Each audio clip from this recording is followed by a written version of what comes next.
রায়গঞ্জ বিধানসভা কেন্দ্রের উন্নয়ন, আমাদের গোটা জেলার উন্নয়ন, পশ্চিম বাংলার উন্নয়নে যিনি ভূমিকা পালন করবেন তার নাম কৃষ্ণ কল্যাণী।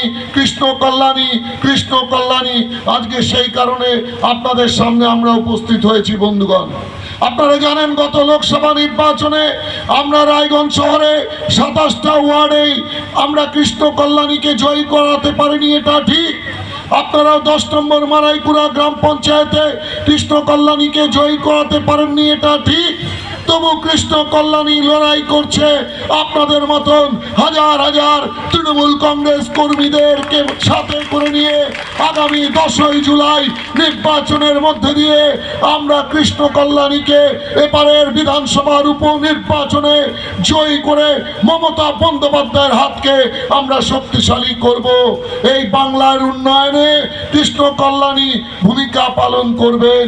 আপনারা জানেন আমাদের রায়গঞ্জ বিধানসভা কেন্দ্রে 8 নম্বর বাহিন, 9 নম্বর গৌরী, 10 নম্বর মারাইকুড়া, 13 নম্বর কমলাবাড়ি 1, 14 নম্বর কমলাবাড়ি 2 এবং রায়গঞ্জ শহরের 27টা ওয়ার্ডের জন্য যিনি বিধানসভায় গিয়ে লড়াই করে মমতা বন্দ্যোপাধ্যায়ের কাছ থেকে তার ক্যাবিনেটের মন্ত্রীদের কাছ থেকে উন্নয়ন ছিনিয়ে আনবেন, তার মতন একজন বিধায়ক, লড়াকু বিধায়কের নাম কৃষ্ণ কল্যাণী, যিনি 3 বছর লড়াই করেছেন।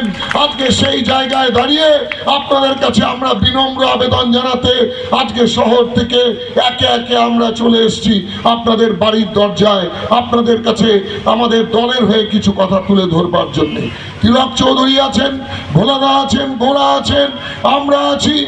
আজকে কানাইদার মতন 5 বারের এমএলএ, 5 বারের পৌরপতি, আমাদের জেলার সভাপতি, তিনিও ছুটে এসছেন। কেন? আপনাদের মতো মানুষের গণতান্ত্রিক সচেতন নাগরিকের কাছে আমরা কৃষ্ণ কল্যাণীর হয়ে, মমতা বন্দ্যোপাধ্যায়ের হয়ে, তৃণমূল কংগ্রেস দলের হয়ে আপনাদের কাছে ভোট ভিক্ষা করতে এসছি যে আপনারা কৃষ্ণ কল্যাণীকে আশীর্বাদ করুন, আশীর্বাদে ধন্য করুন।